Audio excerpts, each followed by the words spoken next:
भगवान भोलेनाथ जब कहते गौरा जी को भांग पीसने के लिए तो गौरा जी नाराज हो जाते, पीसती नहीं है। डेली भांग पिसवाते हैं, काम करवाते हैं, गुस्सा में नहीं हर चल जाएंगे, ऐसा ना। तो कहते हैं अरे नहीं खाएम खुआ मेवा नहीं मिश्री मलाई। अच्छा अरे नहीं खाएम खुआ मेवा नहीं मिश्री मलाई, धैले भांगी हाथ पीस के लिया दाना। ये गणेश के मम्मी बोला अरे बस पाभर भांगे खिया दाना। अच्छा हाँ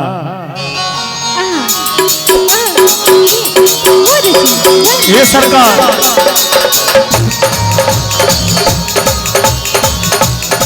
क्या बात,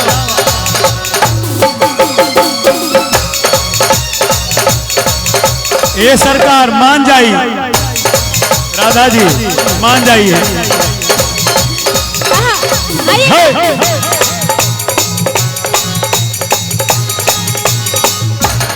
हो नहीं खाएम खुआ मेवा नहीं मिश्री मलाई।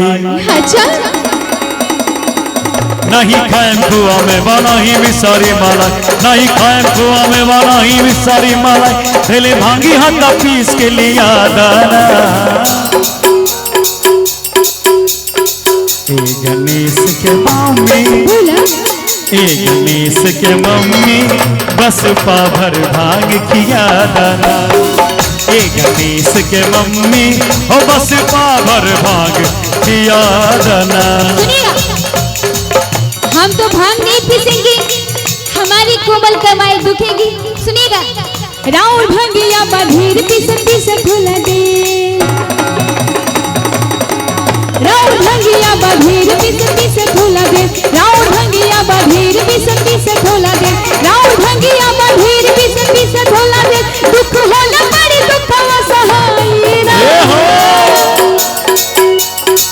ए गणेश के पापा ए गणेश के पापा हमसे ई भांग पिसाई ना। ए गणेश के पापा हमसे ई भांग पिसाई। ए गणेश के मम्मी हो बस पाभर भांग खिया दाना। मान जाए सरकार। बहुत अच्छी बहुत अच्छी।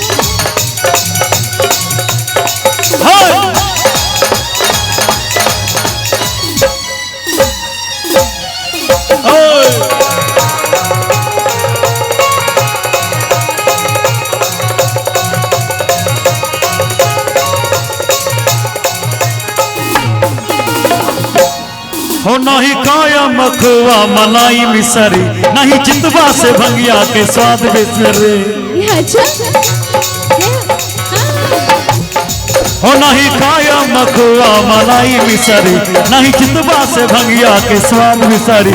सुना बतिया हवा बिना भावे जेवाला, हमरा सामने से जल्दी हटा दाना। ए गणेश के मम्मी ए गणेश के मम्मी बस पाभर भांग खिया दाना।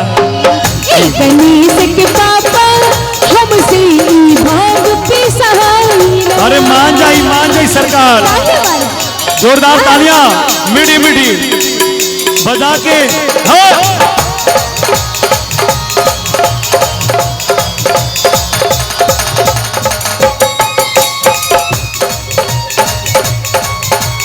ए गणेश की मम्मी मान जाई, भागी ना।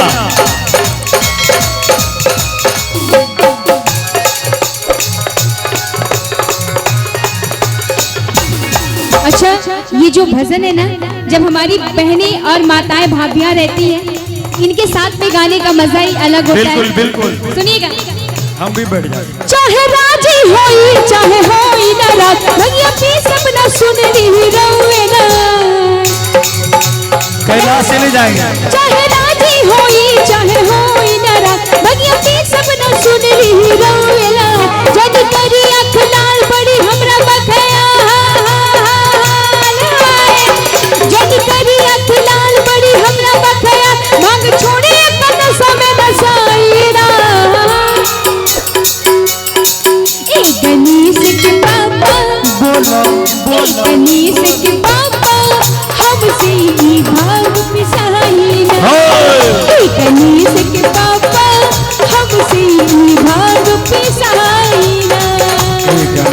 के मम्मी बस पाभर भांग किया दाना। बोले बाबा भोलेनाथ की जय। रेहू बाबा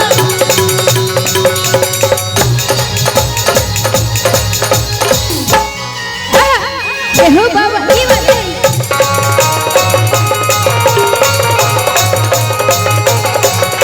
हाँ बिल्कुल बिल्कुल बोल सकती बोल सकती बोल सकती। अच्छा भंगिया न देबू त गांजा माला, काम मेहनत के काम भाई जल्दी काला। अच्छा हमारी 1 मिनट, हमारी बहनें कुछ बोलना चाहती, क्या बोलना चाहती बताइए बताइए क्या बोलना है बताइए। अच्छा दुल्हा देहाती चाहिए बताओ ये लोग।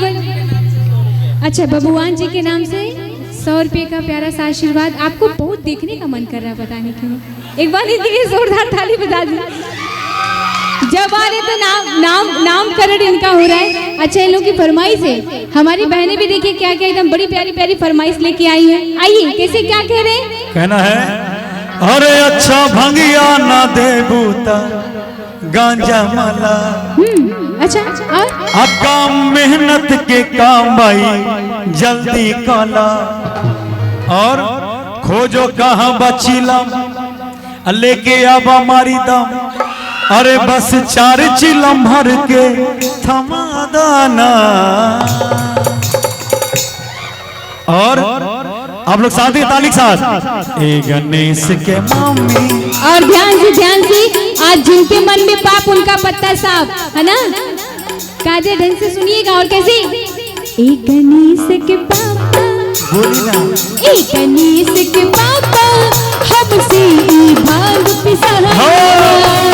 एक गणेश के पापा हमसे ई भांग पिसाया।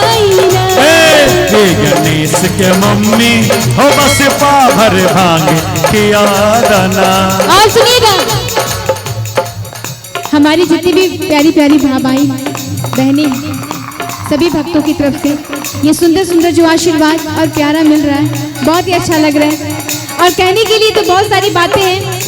बीते पत्थर पे है जिंदगी, बीते पत्थर पे है जिंदगी, ना आराम ना कहता है।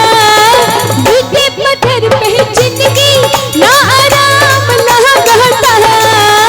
जल्दी से घर बनवाइए भोला भोला कहता।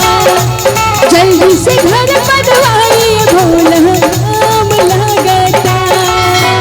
बीते पत्थर पे जिंदगी, बीते पत्थर पे जिंदगी, ना आराम ना कहता है।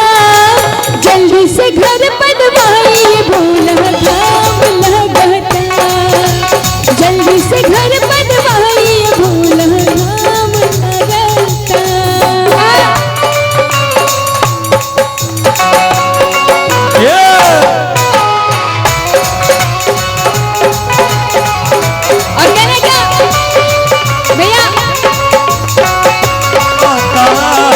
गौरा के प्यार में, गौरा के प्यार में। बाबा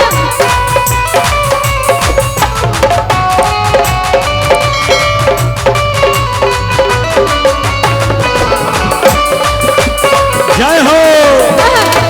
ये बात है बहुत क्या बात। और सुनिएगा कहना क्या। दिल धड़काता, दिल धड़काता, लेकिन तुरंत गलत मत सोचा। मैया के प्यार में, मैया के प्यार में, मैया के प्यार में, बाबा के प्यार में। दिल धड़काता, दिल धड़काता मैया के प्यार में, मैया के प्यार में, मैया के प्यार में, मैया के प्यार में। आंसू के सावन में मैया जइबा कि ना जइबा। आंसू के सावन में मैया जइबा कि ना जइबा।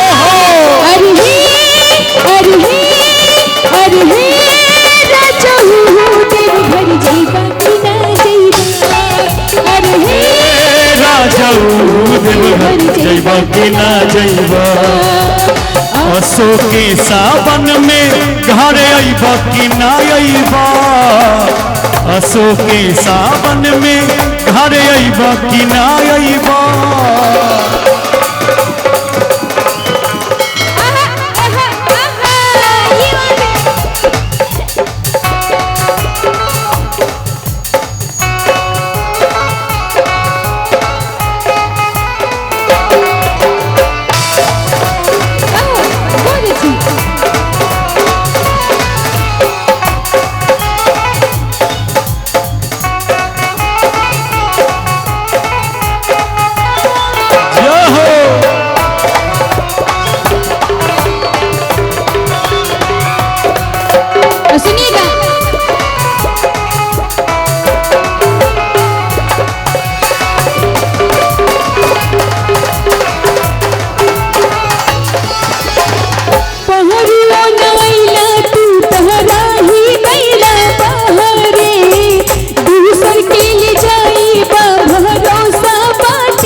क्या बात है, क्या बात है, क्या बात है।